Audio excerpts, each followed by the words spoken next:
aja langsung, Bel? Iya, Ndah. Nah, baik. Saya mulai portofolio pertama, yaitu langsung saja pada rumusan masalah yang kami dapat dari beberapa sumber. Nah, sumber yang pertama itu merupakan sumber media cetak. Nah, di sini kami mendapatkan faktor pendorong untuk mewujudkan topik yang kami ambil, yaitu anak jalanan masih terabaikan. Nah, banyak sekali di Indonesia belum sepenuhnya pemerintah atau masyarakat untuk mengentaskan anak jalanan. Terhitung hingga tahun 2018, menurut data Kementerian Sosial masih ada 12.000 anak Indonesia. Nah, masuk kategori anak jalanan. Nah, adapun data Kemensos 2017 menyebutkan ada 5 provinsi dengan jumlah anak jalanan terbesar, yaitu yang pertama Jawa Barat, yang kedua DKI Jakarta, yang ketiga Jawa Timur, yang keempat Jawa Tengah, dan yang kelima itu Sumatera Utara. Nah, mengapa kami ngambil topik pendidikan bagi anak jalanan? Jawa Barat itu banyak sekali kita jumpai hampir di setiap lampu merah atau stopan, kita jumpai anak jalanan yang masih sekisaran umur 7 tahun sampai 15 tahun. Nah, penelusuran salah satu media cetak pun pada tanggal 23 November 2019 di Kota Bandung, Jawa Barat. Nah, ditemui di Jalan Soekarno-Hatta, Jalan Dejunan, Jalan Ahmad Yani, dan Jalan Garuda. Nah, masuk kepada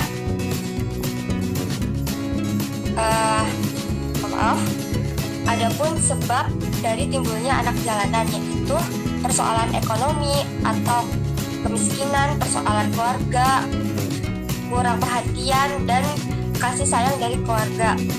Nah, kurang kepedulian dari pemerintah dan eksploitasi anak. Yang kedua, totalitas untuk anak jalanan. Nah, salah satu pendorong juga bagi kami untuk mengangkat topik ini, kami melihat dari seorang pendeta di Kupang yang bernama Berta Dinponi. Dia merasa prihatin dengan keberadaan anak jalanan yang tidak mendapatkan pendidikan. Nah, dia pun merancang sedemikian rupa, yaitu terdiri dari 5 langkah, yaitu mengumpulkan anak jalanan dalam rumah singgah, terus memberikan bimbingan rohani, memberikan bimbingan belajar dan keterampilan, memberikan bimbingan psikologis, bekerja sama dengan sekolah formal. Nah, ini juga untuk mengatasi masalah tersebut. Masalah yang kami angkat yaitu sebagai langkah-langkah yang bisa kami ambil atau dijadikan sebagai kebijakan. Nah, masuk kepada sumber internet. Nah, di dalam sumber internet kami mendapatkan masalah pembinaan anak jalanan dalam upaya menuju kota layak anak. Nah, pada pasal 31 ayat 1 yang berbunyi Undang-Undang 1945 yang berbunyi setiap warga negara berhak untuk mendapatkan pendidikan. Nah, dan juga pada pasal 31 ayat 2 Undang-Undang Dasar 1945 mengamanatkan pula bahwa pemerintah wajib menyelenggarakan pendidikan untuk setiap warga negara. Namun, banyak sekali persoalan tentang anak jalanan yang masih belum bisa yang pemerintah masih belum bisa mengatasi keberadaannya. Nah,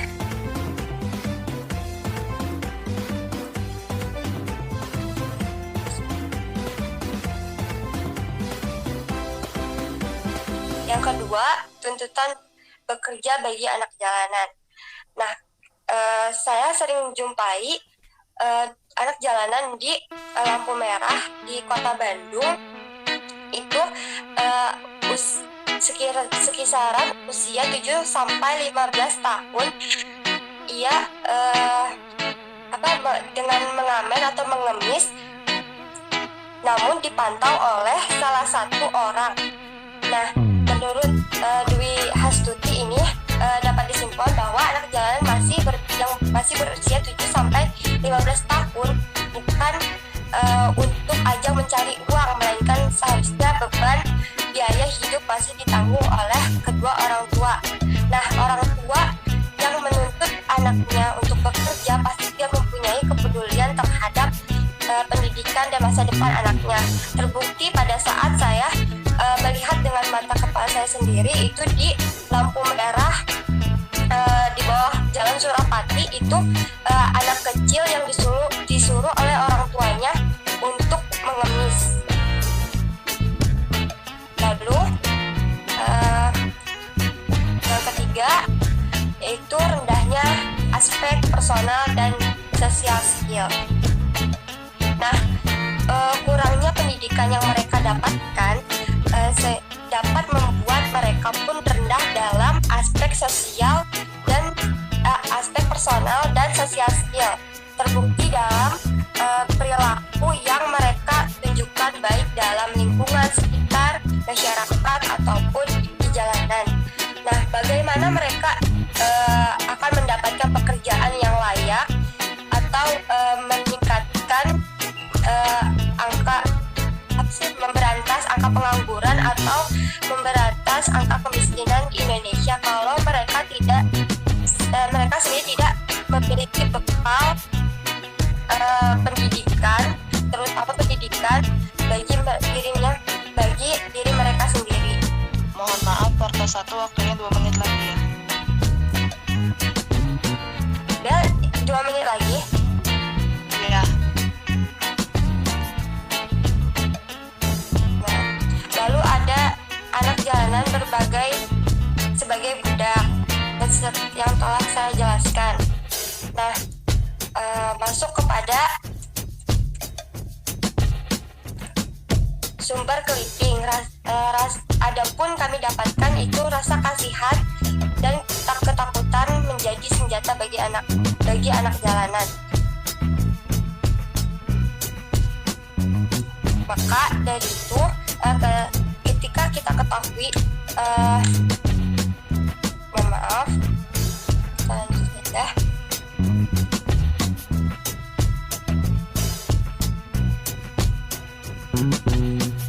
ada sumber clipping. Nah, dari sumber clipping rasa kasihan dan ketakutan menjadi senjata bagi anak jalanan. Nah, bentar ya. Nah, salah satu contoh yang bisa kita ambil misalnya ketika ada pengemis yang meminta uang kepada orang yang lewat di depannya lalu diberikan uang tersebut. Di sana timbul kasihan muncul dan memang itulah yang diharapkan mereka. Nah, sehingga tempatkanlah rasa kasihan dan ketakutan pada tempatnya. Nah, ini juga memacu kepada faktor pendorong kami untuk mewujudkan topik yang kami ambil. Lalu masuk kepada data grafis. Nah, data grafis bisa dilihat pada PPT. Data grafis di sini yang telah saya jelaskan. Nah, maka dari itu teman-teman bisa lihat gambar bahwasannya perlunya suatu kebijakan tertentu untuk menanggulangi anak jalanan itu. Baik, kepada Porto 1 waktunya sudah selesai. Terima kasih. Selanjutnya dilanjutkan kepada portofolio 2, waktunya 10 menit dari sekarang, dipersilahkan. Bismillahirrahmanirrahim. Assalamualaikum warahmatullahi wabarakatuh. Perkenalkan, saya Ermaya Sukmawarti, perwakilan dari portofolio 2 yang membahas mengenai kebijakan alternatif. Next. Bagian portofolio 2 ini merupakan kebijakan tertulis dan infografis yang terdiri dari beberapa sumber. Yang pertama, bersumber dari media cetak. Next. Kebijakan pertama ini diambil dari artikel Kompas. Artikel ini menyebutkan langkah-langkah dalam penanggulangan masalah anak jalanan di daerah Kupang. Yang pertama, mengumpulkan anak-anak jalanan dalam rumah singgah yang disebut Obor Timur Ministry atau OTM. Kedua, memberikan bimbingan rohani mengenai ajaran-ajaran agama untuk menanamkan nilai-nilai spiritual bagi anak jalanan. Yang ketiga, memberikan bimbingan belajar seperti membaca dan menulis, dan keterampilan-keterampilan. Keempat, memberikan bimbingan psikologis, dan yang kelima, bekerja sama dengan sekolah formal setempat seperti memberikan beasiswa bagi anak jalanan. Yang kedua, anak jalanan masih terabaikan. Dalam artikel di sini dijelaskan untuk menangani anak jalanan, Kepala Dinas Sosial dan Penanggulangan Kemiskinan Kota Bandung, Bapak Tono Rusdiantono mempunyai rumah singgah yang berkapasitas 130 orang untuk menampung anak jalanan untuk sementara waktu dan membuat sekolah anak jalanan. Mengingat ada lebih dari 90.000 penyandang masalah kesejahteraan di Kota Bandung dan 117 jiwa diantaranya merupakan anak jalanan. Next, selanjutnya akan dibukanya sekolah Villa Anjal oleh pemerintah Kota Palembang yang dikhususkan bagi anak-anak jalanan yang tidak dapat mengenyam bangku pendidikan karena disebabkan biaya sekolah yang cukup besar. Yang keempat, adanya pasal yang mengatur mengenai keberlangsungan pendidikan nasional, yaitu dalam pasal 31 ayat 4 Undang-Undang Dasar 1945 yang memprioritaskan anggaran pendidikan nasional sekurang-kurangnya 20% dari anggaran pendapatan dan belanja negara dan daerah. Kebijakan ini pula tidak terkecuali bagi anak jalanan yang berhak untuk mendapatkan haknya bersekolah. Selanjutnya, adanya kegiatan Jambore untuk anak-anak jalanan yang dikoordinasikan oleh Karang Taruna Jawa Barat dan diikuti oleh Korporat Sekretari Mitra Adi Perkasa bersama PT Bank Mandiri. Kegiatan ini dilaksanakan untuk pembentukan karakter dan bertujuan memberikan pemahaman pendidikan terhadap anak jalanan. Selanjutnya, bersumber dari internet. Kebijakan pertama, ada jurnal kajian pendidikan Islam tentang pola pembinaan keagamaan anak jalanan dalam bentuk kepribadian. Kebijakan di sini dikhususkan bagi anak yang beragama Muslim dengan melakukan pembiasaan tingkah laku dan aktivitas, serta diberikan materi pendidikan mengenai ajaran Islam. Yang kedua, tidak terdidiknya anak jalanan dan disabilitas. Adapun kebijakannya yaitu program PHEONWJ atau PT Pertamina Hulu Energi Offshore North West Java dengan program 5R++ atau Reduce, Reuse, Recycle, Resell, dan Share, dan pelatihan untuk mengelola sampah non-D3 menjadi menjadi produk yang kreatif dan bernilai seperti kertas daur ulang, tempat tisu, dan frame foto. Next.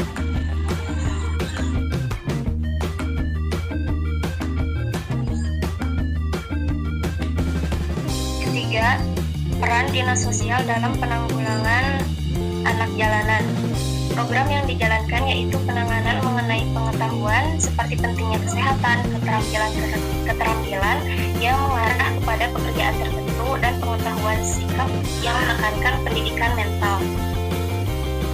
Selanjutnya ada pembuatan program Jambore nasional yang melibatkan seluruh anak jalanan yang dikoordinasikan oleh Dinsos DKI, Kemensos, dan yang lainnya yang ditujukan untuk memberi pendidikan karakter. Kelima, peninjauan terhadap rumah singgah anak jalanan. Next.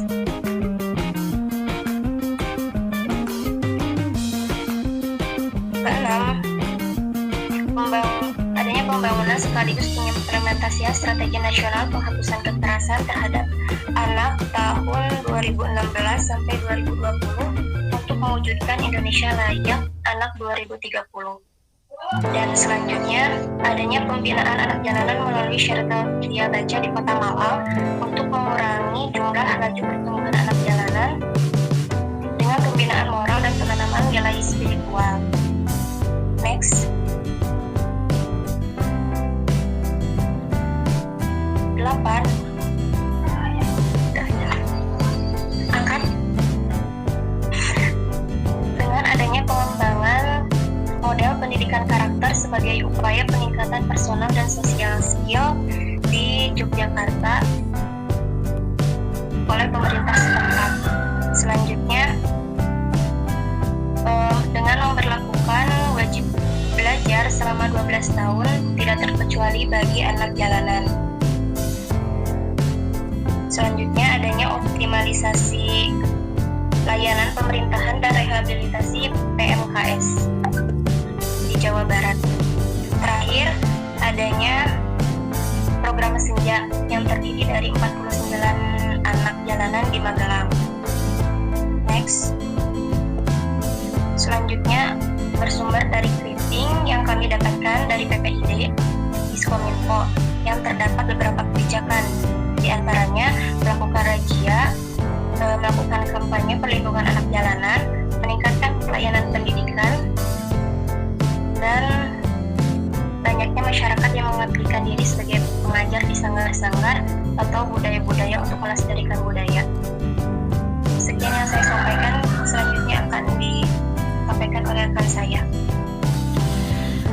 Baik, selanjutnya ada sumber televisi yang mana diambil dari liputan 6. Yang pertama, salah satu upaya untuk mengurangi adanya anak jalanan yaitu upaya pencegahan terjadinya urbanisasi ke kota Jakarta, yakni dengan cara membuka lapangan kerja dan pendidikan seluas-luasnya di pedesaan dengan membangun yayasan ISKO dan menargetkan akan membantu 200.000 anak kurang beruntung untuk ikut mengenyam pendidikan seperti anak yang lainnya.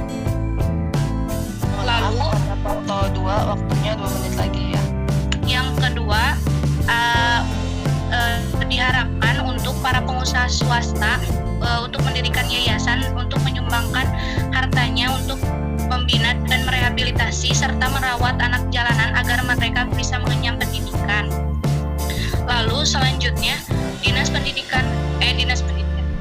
Sosial Kota Bandung telah membangun rumah singgah sebagai pusat rehabilitasi bagi gelandangan. Lalu dari sumber wawancara dari PKK Kelurahan Isola mengusulkan anak jalanan memasuki rumah singgah yang telah disediakan oleh Dinas Sosial. Yang kedua adalah memberikan keterampilan dan menambahkan keterampilan seperti public speaking yang bisa dimasukkan ke dalam seperti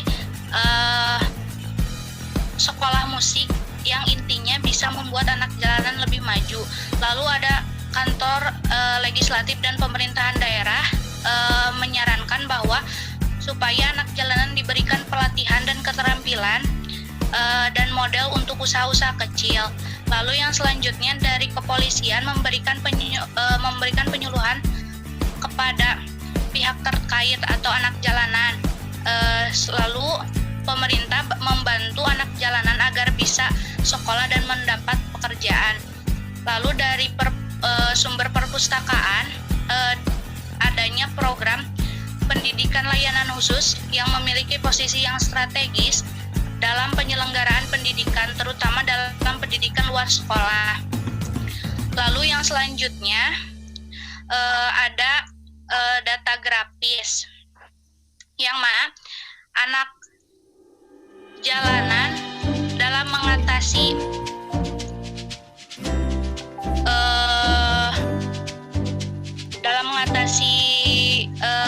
supaya anak jalan itu mengenyam pendidikan ialah memberikan rumah singgah dan memberikan bimbingan rohani, psikologis, belajar dan keterampilan dengan sekolah formal. Video 2 waktunya sudah habis 10 menit. Terima kasih kepada Dr. Felix. Terima Terima kasih. Kepada portofolio 3, silakan dimulai, waktunya 10 menit dari sekarang.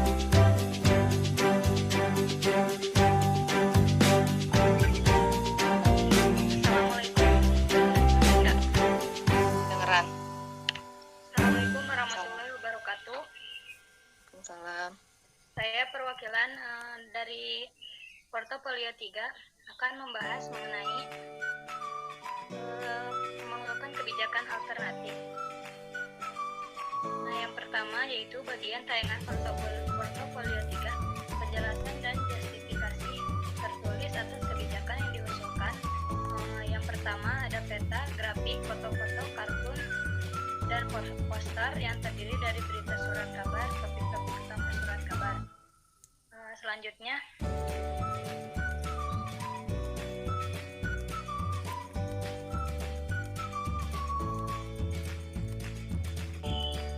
penjelasan dan justifikasi tulisan atas kegiatan yang diajukan.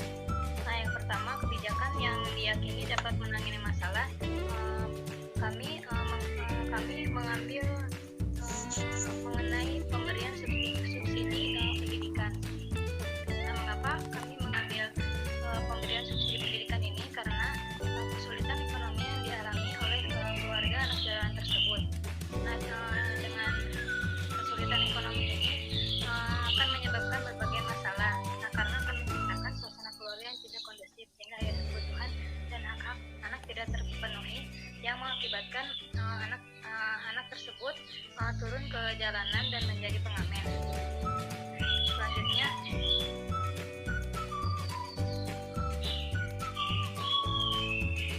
pembinaan anak jalanan melalui pembangunan rumah singgah.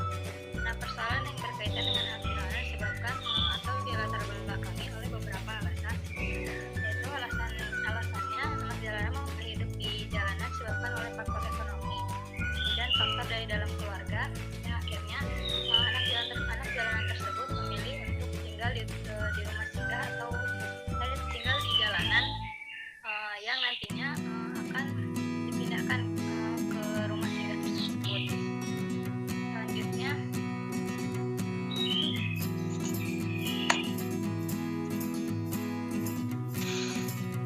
memberikan pendidikan karakter dan pembekalan keterampilan kepada anak jalanan di rumah singgah.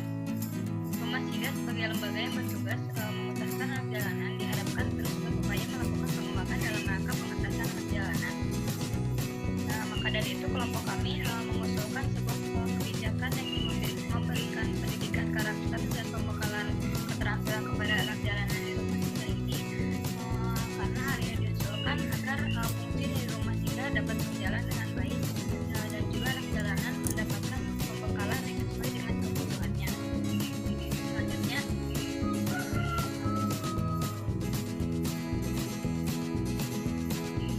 Selanjutnya adalah keuntungan dan kerugian dari kebijakan yang diusulkan tadi. Itu yang pertama dari pemberian subsidi pendidikan. Keuntungan dari kebijakan ini dengan diadakannya beasiswa untuk pendidikan anak jalanan mampu membuat mereka mendapatkan pendidikan seperti anak lainnya yang mendapatkan pendidikan dengan layak. Nah, dan juga membuat mereka tidak lagi perlu memikirkan dari mana biaya untuk mengembangkan pendidikan. Nah, ada juga kerugian dari kebijakan ini, yaitu diberikannya subsidi pendidikan bagi anak jalanan ini bisa saja subsidi yang diberikan terhadap mereka tidak digunakan dengan semestinya. Lalu ada pembinaan anak jalanan melalui pembangunan rumah singgah. Keuntungannya yaitu anak jalanan tidak memiliki tempat tinggal, dapat tinggal di tempat yang layak, yaitu di rumah singgah. Dan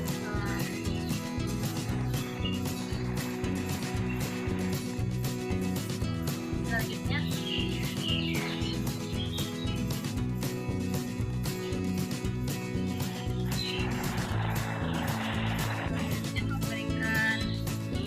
memberikan pendidikan karakter dan membekali keterampilan kepada anak jalanan di rumah singgah. Keuntungan dari kebijakan ini yang kelompok kami usulkan dengan diberikannya pendidikan karakter juga dapat pembekalan keterampilan jalanan mendapatkan pendidikan karakter dan pembekalan keterampilan yang sesuai dengan kebutuhan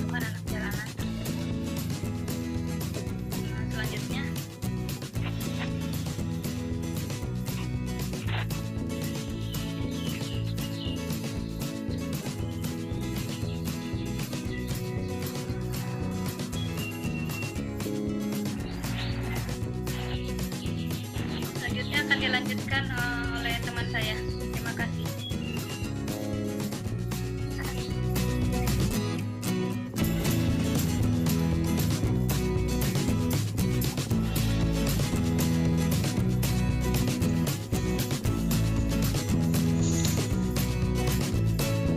Baik, selanjutnya bagian siapa?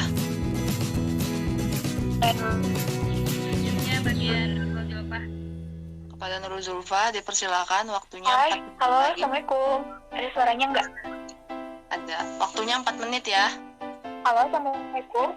Suaranya ada nggak? Ada. Kan? Dengar. Dengaran Jul.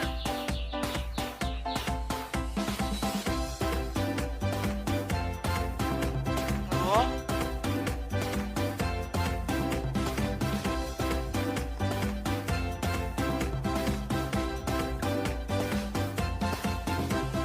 Pada portofolio 3 gimana? Apakah ingin menunggu Nurul atau dilanjut oleh anggota Porto 3 yang lain? Sepertinya Nurul koneksinya buruk. Halo, Nurul ya. halo. Ya. Ada. Kedengeran? Kedengaran. Bisa dimulai, waktunya 4 menit ya. Tadi udah ngomong. Ya, Kalau nggak bisa kebijakan yang kami sama usulkan ini tidak bertentangan ya. Nurul Ini kedengeran nggak? kedengar. Tadi Halo? tidak terdengar. Oke. Lanjut ya. 3 menit Kebijakan ya, yang kami Nurul. usulkan ini tidak bertentangan dengan pasal tidak bertentangan. Nah, kebijakan yang kami usulkan ini selaras dengan pasal 31 ayat 1 Undang-Undang Dasar Negara Republik Indonesia yang menjelaskan bahwasannya setiap warga negara ini berhak mendapatkan pendidikan. Nah, selain itu juga selaras dengan pasal ayat 1 Undang-Undang Dasar 1945 yang berbunyi bahwasannya warga yang miskin dan anak antar ini dipelihara oleh negara. Next.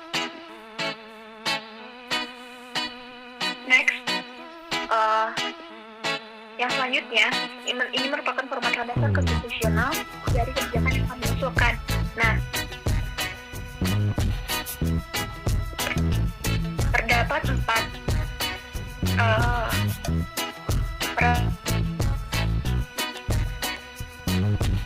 peraturan atau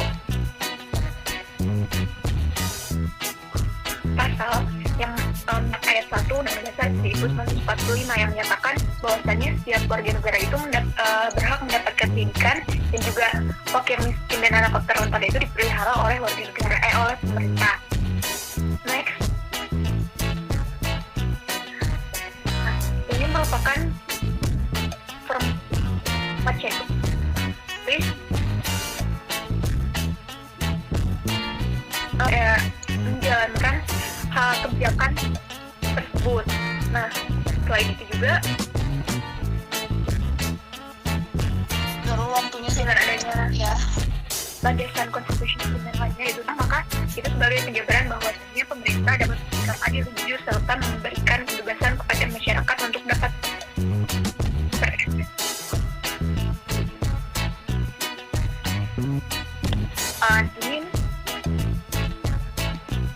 Ini merupakan badan dan tingkatan pemerintah yang bertanggung jawab untuk menangani kebijakan yang kami usulkan, yakni Dinas Sosial Provinsi, Bagian Kurikulum Dinas Pendidikan, BPSDM, Kota Bandung. Nah, selain itu juga pihak yang dapat diharapkan dapat membantu kebijakan ini, yakni Teknis Pendidikan, Lembaga Swadaya Masyarakat. Next.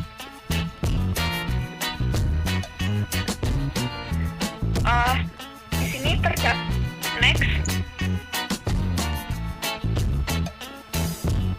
peta Kota Bandung, yang mana kebijakan yang kami usulkan ini akan diterapkan di daerah Sukasari dan juga Sukajadi.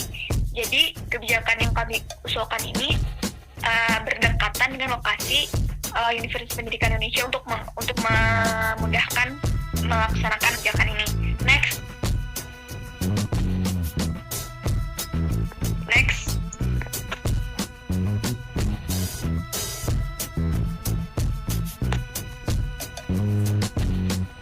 Lanjut dulu Ju, nggak jalan PowerPoint-nya. Pada portofolio 3 waktunya telah habis 10 menit.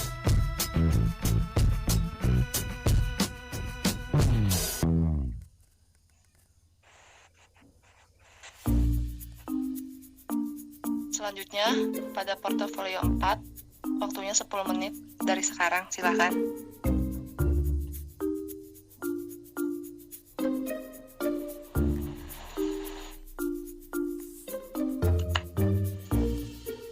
Baik, Rivi bisa ke PowerPoint 4-in.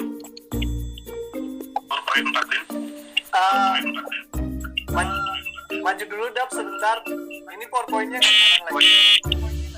Assalamualaikum warahmatullahi wabarakatuh. Ya. Di sini saya mewakili kelompok 4, di sini portofolio 4 akan menjelaskan tentang pengembangan rencana kerja. Nah, di sini grand solution yang akan kami tawarkan itu terbagi menjadi 2. Yang pertama itu dari action plan yang pertama, yaitu produk kebijakan publik yang membuat kurikulum nilai bagi anak jalanan. Nah, setelah kita bekerja sama dengan Dinas Pendidikan bagian kurikulum, maka dari itu kita akan mengangkat suatu kurikulum baru untuk anak jalanan.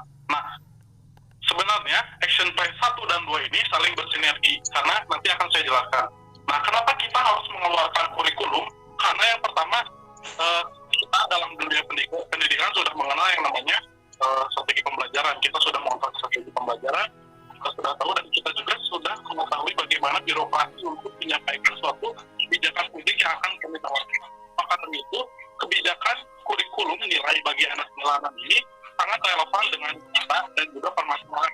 Ditambah dengan kita memiliki civic value, civic responsibility, dan civic lainnya sebagai penguat marwah kita pengajar guru untuk mewujudkan untuk kontribusi kita sebagai seorang guru untuk dapat menyelesaikan semua ini.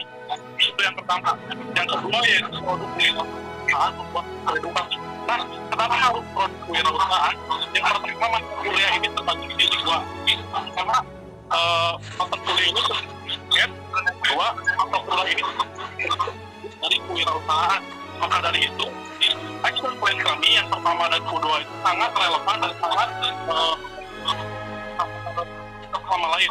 Jika kita membuat suatu action plan yang kedua ini yang kewirausahaan, kita dapat membuat suatu buku ini berisi suatu kurikulum. Nah, kurikulum ini selaras dengan action plan pertama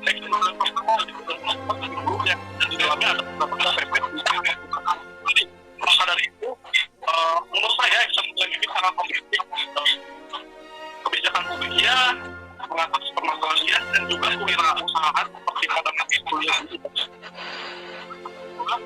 Ya, penjelasan tentang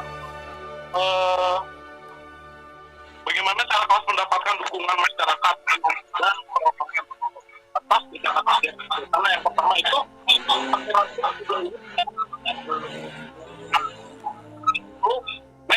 perlu ada suatu cara tersendiri untuk menjelaskan bagaimana masyarakat harus dapat menyetujui usulan kami.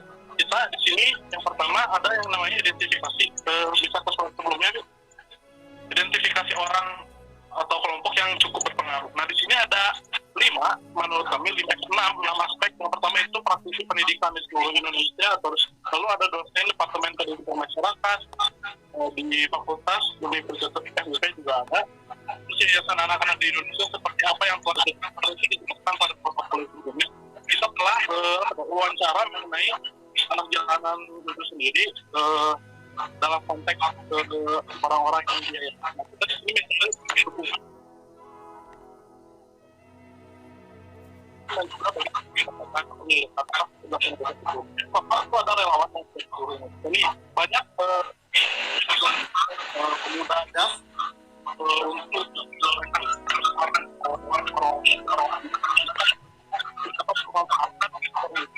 menyelesaikan permasalahan anak jalanan yang sudah terjadi. Nah, berikutnya kedua, mengidentifikasi bakat yang mungkin memberikan. Tapi nyatanya setelah kita wawancara dan juga analisis, ternyata tidak ada. Nah, pada dasarnya permasalahan anak jalanan ini merupakan suatu hal yang sangat fundamental bagi kehidupan sosial di masyarakat. Next. Berikutnya ini tentang bagaimana penjelasan tentang bagaimana cara kelas mendapatkan dukungan masyarakat. Yang pertama melalui masyarakat atau perorangan. Yang pertama itu question terbuka di media sosial. Terus yang kedua melakukan promosi melalui video aspirasi. Berikutnya melakukan promosi melalui poster di media. Next. Berikutnya kuesioner terbuka. Kedua untuk memastikan pihak yang tidak mendukung menjadi mendukung. Nah ini seperti yang dibahas tadi sebelumnya. Terus yang terakhir ini membuka baik donasi maupun rekomendasi. Nah sebenarnya dua action plan ini sangat berhubungan dengan action plan yang diusulkan oleh Bapak Menteri, karena kita datangnya hal ini mengandung unsur-unsur dari kedua belah pihak portofolio 4. Action plan ini bukan portofolio 4-nya lebih holistik, lebih menyeluruh, karena pada kesannya kebijakan dari portofolio karena pada dasarnya hanya menggunakan kebijakan saja atau tidak dan banyak tersebut tidak cukup karena menurut Profesor Mandela, education is the most powerful word which you can use to change the world. Maka dari itu kebijakan dua ini sangat udah cukup memenuhi atau bisa menyelesaikan permasalahan ini, karena pada dasarnya permasalahan dapat diselesaikan melalui pemerintah, masyarakat sendiri sebagai calon guru melalui kebijakan tadi melalui kurikulum untuk anak jalanan dan berhasil ini maaf sebentar. Kita membuat buku ini selain dijual, tapi kita juga memanfaatkan untuk menyelesaikan permasalahan ini. Terima kasih. Wassalamualaikum warahmatullahi wabarakatuh. Assalamualaikum warahmatullahi wabarakatuh. Di sini saya akan melanjutkan pembahasan teman saya. Nah, untuk mewujudkan kedua action plan yang telah kami ajukan, baik kebijakan publik dan produk kewirausahaan, tentunya kami juga memerlukan dukungan tidak hanya dari masyarakat itu sendiri, tetapi juga dukungan dari pemerintah. Nah, yang pertama ini, next. Kami mengidentifikasi pejabat atau badan pemerintah yang cukup berpengaruh yang mungkin bersedia mendukung kebijakan yang kami usulkan. Nah, di sini kami ada 3, yaitu yang pertama Dinas Pendidikan Provinsi Kabupaten atau Kota bagian kurikulum, yang kedua Dinas Sosial Provinsi Kabupaten atau Kota, dan yang ketiga Badan Pengembangan Sumber Daya Manusia Provinsi Kabupaten atau Kota. Mengapa kami memilih 3 lembaga tersebut? Seperti yang sudah kita jelaskan pada portofolio sebelumnya, bahwa lembaga yang berwenang mengatasi masalah ini yaitu ketiga lembaga tersebut, dan lembaga tersebut juga berkaitan dengan action plan yang kami ajukan. Nah, kebijakan pendidikan kan merupakan bagian dari kebijakan publik itu sendiri. Adapun perumusan kebijakan publik yang merupakan salah satu tahap dari proses pembuatan suatu kebijakan publik sebagai implementasi suatu kebijakan pendidikan, maka perlu ada perumusan seperti action plan yang kami ajukan. Kemudian kami mengidentifikasi pejabat atau badan-badan pemerintah yang mungkin menentang kebijakan yang kami usulkan.